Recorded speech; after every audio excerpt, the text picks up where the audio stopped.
हमारे लोग इतने होशियार और अक्लमंद हैं कि बकरी के लक्षण देख के बता देते हैं बारिश आने वाली है। एक बार मध्य प्रदेश में मैं गया, एक छोटे से गांव में। आदिवासी हम कहते हैं उनको, आदिवासी तो हम सभी हैं, वास्तव में वो वनवासी हैं, जंगल में रहते हैं। हम शहरों में रहते हैं, वो जंगल में रहते हैं। वो वनवासी हैं, आदिवासी तो हम सब हैं। तो एक गांव में मैं गया और उनसे मैंने पूछा, भाई इस साल मौसम कैसा है? ये 3 साल पहले की घटना है। इस साल मौसम कैसा है? तो सरपंच ने थोड़ी देर ऐसे देखा एक पेड़ की तरफ, 15 मिनट के बाद कहा कि मौसम इस बार सामान्य है। मैं पूछा कैसे? तो उसने कहा, ये पेड़ देख रहे हो ना, इसमें कोयल का घोंसला देख रहा हूं। अगर कोयल का घोंसला पेड़ के ऊपर के हिस्से में है तो समझ लो सूखा पड़ेगा, और बिल्कुल नीचे के हिस्से में है तो समझ लो भयंकर बारिश होगी। इस बार कोयल ने बीचों बीच घोंसला बनाया है तो बारिश सामान्य होगी। मैं चला आया और सच में उसकी भविष्यवाणी साबित हुई। उस साल बारिश सामान्य ही हुई। ऐसे ही एक गांव में गया, आसाम के पास एक गांव में गया व्याख्यान देने के लिए। तो वहां के एक व्यक्ति को पूछा, भाई मौसम कैसा है? तो उसने कहा, राजीव भाई इस बार चींटियां जो है ना ज्यादा भोजन इकट्ठा कर रही हैं, मुझे लगता है बाढ़ आने वाली है। क्योंकि चींटियों का स्वभाव भोजन इकट्ठा करने का नहीं है। मुझे ऐसा लगता है बाढ़ आने वाली है। और उस साल सच में आसाम में बाढ़ आई और लाखों लोग उसमें प्रभावित हुए। हमारे लोगों को इतना हुनर और ज्ञान कि चींटी को देख के बता दें कि बारिश कैसी होगी, पक्षियों के घोंसले देख के बता दें बारिश कैसी होगी, जानवरों के व्यवहार का परिवर्तन देख के बता दें बारिश कैसी होगी। इसका अर्थ एक ही है कि यहाँ मौसम बहुत निश्चित है, और जब हर चीज निश्चित होती है तो सिम्टम्स परफेक्ट होते हैं, उसमें वेरिएशंस नहीं होते। यूरोप में ऐसा कुछ भी निश्चित नहीं है। वेदर तो बिल्कुल निश्चित नहीं। भारत और यूरोप का अंतर अभी शुरू हो रहा है। वेदर बिल्कुल निश्चित नहीं है। वाइफ, यूरोप में तो वो सोच ही नहीं सकते हैं कि एक पत्नी के साथ कभी एनिवर्सरी मनाने को मिले।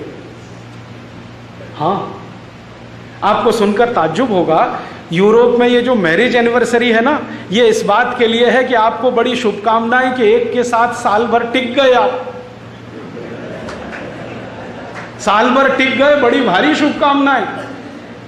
नहीं तो साल भर भी कोई टिकता नहीं एक के साथ। और यूरोप में अगर आप कुल जनसंख्या को जोड़ेंगे, परिवारों को जोड़ेंगे, तो मुश्किल से 1 या 1.5% लोग हैं जिनकी सिल्वर जुबली हुई है 25 साल, 1-1.5%। गोल्डन जुबली वाला शायद % भी ना मिले। लेकिन भारत में जैसे वेदर पक्का है ना, वैसे वाइफ भी पक्की है। मैं आपको पिछले 15 साल का घूमने का तजुर्बा बताता हूं। भारत की महिलाएं पुरुषों की तुलना में 200% ज्यादा वफादार होती है पुरुषों की तुलना। पुरुष तो कभी भी भटकता है, कभी कभी उसकी स्थिति कुत्ते से भी बदतर होती है, लेकिन महिलाएं जो है ना पत्नी, वो 200%, 300%, कभी कभी 500% वफादार होती है। मैंने इस देश में हजारों पत्नियों को देखा है, 1-2 नहीं, क्योंकि मैं चिकित्सा भी करता हूं होम्योपैथी की। तो मेरे पास बहुत सारे पेशेंट आते हैं जिसमें पति विकलांग हो गया शादी के 3रे दिन, और पत्नी ने अभी तक उसको छोड़ा नहीं। ऐसे मेरे पास 1-2 नहीं, हजारों पेशेंट की लिस्ट है। ऐसे मेरे पास बहुत लोग हैं जिनको टांग टूट गई, जिंदगी भर के लिए चली गई, टांग कट गई, हाथ कट गया, अंगूठा कट गया, कुछ हो गया, अंग भंग हो गया, पत्नी ने छोड़ा नहीं। और ऐसे मेरे पास बहुत पेशेंट हैं, उनके नाम तो नहीं बता सकता, कि पुरुषों में पूरी नपुंसकता है, बच्चा पैदा करने में असमर्थ हैं, फिर भी उनकी पत्नी उनको छोड़ती नहीं। तो भारत की वाइफ, पत्नी 200%, 500%, 1000% कुछ होता हो, एकदम पक्की, आसानी से नहीं छोड़ती। और इतना ही नहीं है, वो तो कहती है जी 7 जन्म का साथ है अब तो। ऐसे कैसे छूट जाएगा? तो यहाँ वेदर भी पक्का है, वाइफ भी पक्की है और वेल्थ भी पक्की है। धन संपत्ति के बारे में हमारे देश में एक बहुत महान बात कही गई है, हमारे देश में ही कही गई है, दूसरे किसी देश में मैंने नहीं ये सुनी ना पढ़ी। वो कहते हैं कि जब धन बढ़ जाए ना तो दोनों हाथ से लुटाओ, माने दान करो तो और बढ़ेगा। विद्या बढ़ जाए, ज्ञान बढ़ जाए, और ज्यादा लुटाओ तो और बढ़ेगा। इसको किसी महान कवि ने कहा कि नाव में बढ़े पानी और घर में बढ़े संपत्ति तो दोनों हाथों से उलीचिए। और हमारे यहां यह पक्की मान्यता है कि जितना दान करो उससे ज्यादा आता है। मेरे बहुत दोस्त हैं इस देश में जो शायद 100 करोड़ से ऊपर का बिजनेस करते हैं और वो हर साल करोड़ों रुपए जाकर दान कर देते हैं तिरुपति बालाजी के मंदिर में,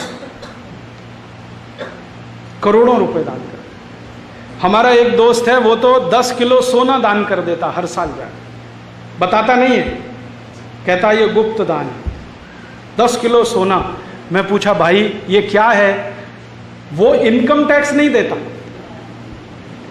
इनकम टैक्स की चोरी करने के लिए 4 चार्टेड अकाउंटेंट हैं उसके पास, जिनको 35-35 हजार रुपए की सैलरी देता है और कहता है एक पैसा भी ना जाए मेरा इनकम टैक्स में, ध्यान रखो। वही आदमी चुपचाप जाता है 10 किलो सोना दान करके आता है तिरुपति बालाजी। एक दिन मैंने पूछा भाई ये क्या चक्कर है, इनकम टैक्स में तो तुम देते नहीं, तिरुपति बालाजी को करोड़ों रुपए दे देते हो। तो कहता तिरुपति बालाजी मेरे बिजनेस पार्टनर हैं, आपको नहीं मालूम? मैंने कहा नहीं। तो उसने कहा मैंने कसम खाई है उनके सामने कि जितना धन आएगा उसका 10% तो दान करूंगा, चाहे कुछ भी हो जाए। तो तिरुपति बालाजी और देते हैं और देते हैं और देते हैं, तो मेरा तो बढ़ता ही जा रहा है, बढ़ते ही जा रहा है, बढ़ते ही जा रहा है। आप जानते हैं तिरुपति बालाजी के मंदिर में साल भर के सोने का दान 500 किलो से ऊपर है,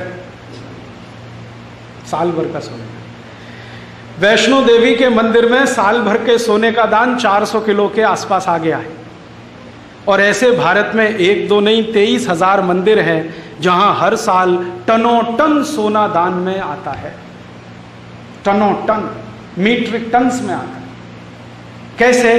दान करो दान करो दान करो तो धन और बढ़ेगा और बढ़ेगा और बढ़ेगा।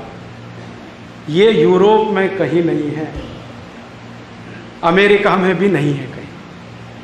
वहां तो दान देना हो तो तब होता है जब सरकार का कोई दबाव हो आपके ऊपर, आम आदमी तो कुछ करता वरता नहीं है। और ये जो दान देने का संस्कार है ये शायद भारत के भूगोल खंड में प्रकृति से आया हो। छोटे छोटे बच्चे भी यहां दान देते हैं। आज का मैं अखबार पढ़ रहा था तो पता चला कई स्कूल के बच्चे बाढ़ प्रभावितों के लिए अपना जेब खर्च इकट्ठा कर रहे हैं और भेजने की तैयारी में है। थोड़े दिन पहले कारगिल युद्ध हुआ था, बच्चों ने हजारों लाखों करोड़ों रुपए इकट्ठे करके भेज दिए कारगिल युद्ध में।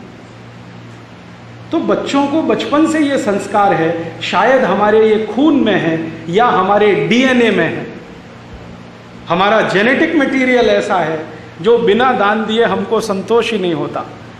और शायद ये पूरा देश दान से ही चलता है, सरकार नहीं चलाती इस देश में। सरकार तो जितनी संस्थाएं चलाती हैं सब घाटे में है और दान से चलने वाली सब संस्थाएं फायदे में। आप देख लो इस देश कहीं भी जो मंदिरों को संस्थाएं चला रही हैं एकदम चाक चौबंद हैं, 24 घंटे भोजन प्रसाद मिलता है। जो मंदिर सरकार के खाते में गया पीने को पानी भी नहीं मिलेगा। आप जानते हैं कितने गुरुद्वारे हैं जो 24 घंटे लंगर खिलाते हैं इस देश में। इस देश में 23,80,000 से ज्यादा मंदिर हैं कुल भारत में।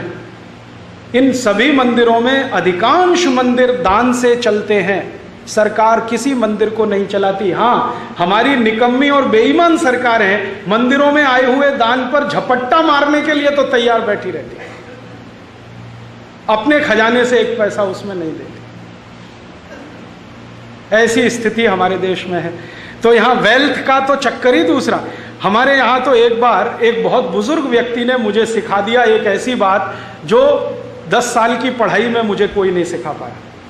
इस देश में ऐसे विद्वान लोग हैं जो किसी यूनिवर्सिटी में नहीं गए, किसी कॉलेज में नहीं गए, विद्वता की इतनी ऊंची ऊंची बातें सिखा देते हैं कि हैरान होता है आदमी। मैं भी बहुत हैरान हूँ।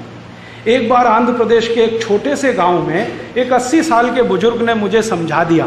मैंने पूछा, दादाजी इतना दान क्यों करते हैं भारत में? तो उन्होंने कहा, देखो बेटा, भारत में धन के 3 ही अंतिम रास्ते हैं।